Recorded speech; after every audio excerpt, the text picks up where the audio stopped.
Assalamualaikum warahmatullahi wabarakatuh.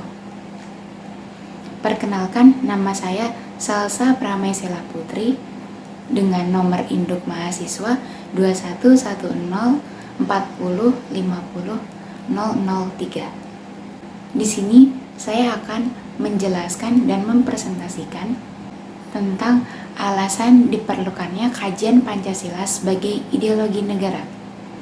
Tugas ini saya buat untuk memenuhi tugas mata kuliah Pancasila. Berikut di sini saya akan menjelaskan.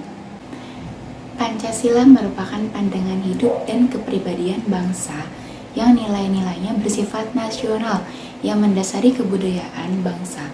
Maka nilai-nilai tersebut merupakan perwujudan dari aspirasi bangsa.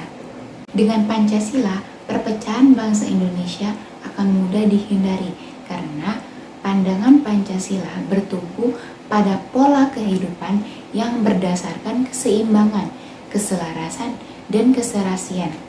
Sehingga perbedaan apapun yang ada dapat dibina menjadi suatu pola kehidupan yang dinamis, penuh dengan keanekaragaman yang berada dalam satu keseragaman yang kokoh.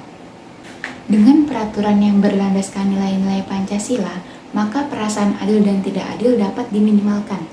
Hal tersebut dikarenakan Pancasila sebagai dasar negara menaungi dan memberikan gambaran yang jelas tentang peraturan tersebut berlaku untuk semua tanpa ada perlakuan diskriminatif bagi siapapun.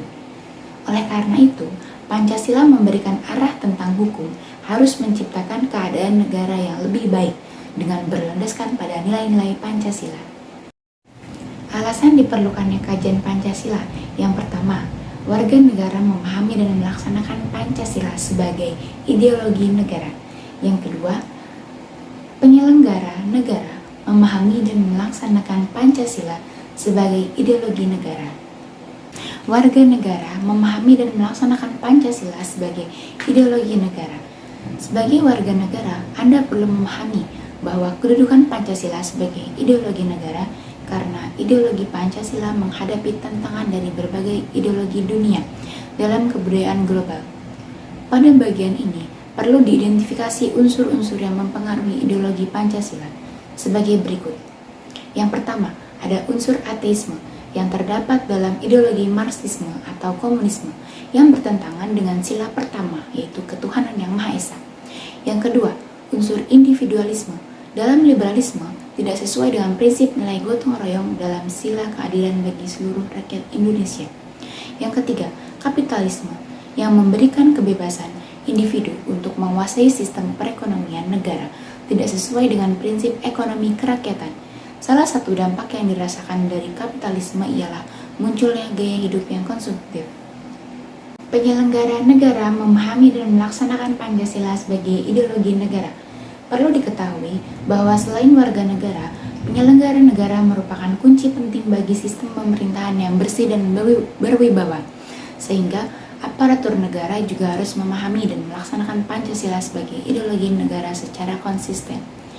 Magenis Suseno menegaskan bahwa pelaksanaan ideologi Pancasila bagi penyelenggara negara merupakan suatu orientasi kehidupan konstitusional, yang artinya ideologi Pancasila dijabarkan ke dalam berbagai peraturan perundang-undangan.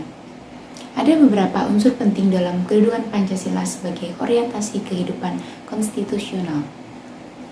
Kesediaan untuk saling menghargai dalam kekhasan masing-masing, artinya adanya kesepakatan untuk bersama-sama membangun negara Indonesia tanpa diskriminasi, sehingga ideologi Pancasila menutup pintu untuk semua ideologi yang eksklusif yang mau menyeragamkan masyarakat menurut gagasannya sendiri.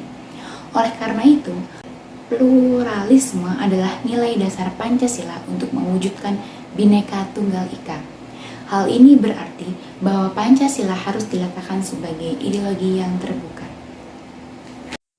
Yang kedua, ada aktualisasi 5 sila Pancasila, yang berarti sila-sila dilaksanakan dalam kehidupan bernegara sebagai berikut. Yang pertama, sila ketuhanan yang Maha Esa. dirumuskan untuk menjamin tidak adanya diskriminasi atas dasar agama, sehingga negara harus menjamin kebebasan beragama dan pluralisme ekspresi keagamaan. Yang kedua, sila kemanusiaan yang adil dan beradab, menjamin pelaksanaan hak-hak asasi manusia karena hal itu merupakan tolak ukur keberadaban serta solidaritas suatu bangsa terhadap setiap warga negara.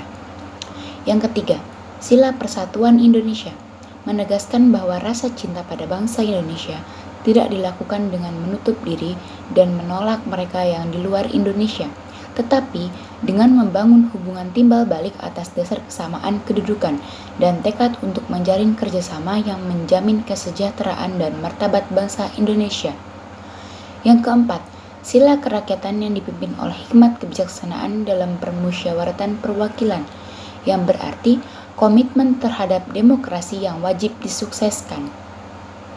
Yang kelima, sila keadilan sosial bagi seluruh rakyat Indonesia, yang berarti pengentasan kemiskinan dan diskriminasi terhadap minoritas dan kelompok-kelompok lemah perlu dihapus dari bumi Indonesia.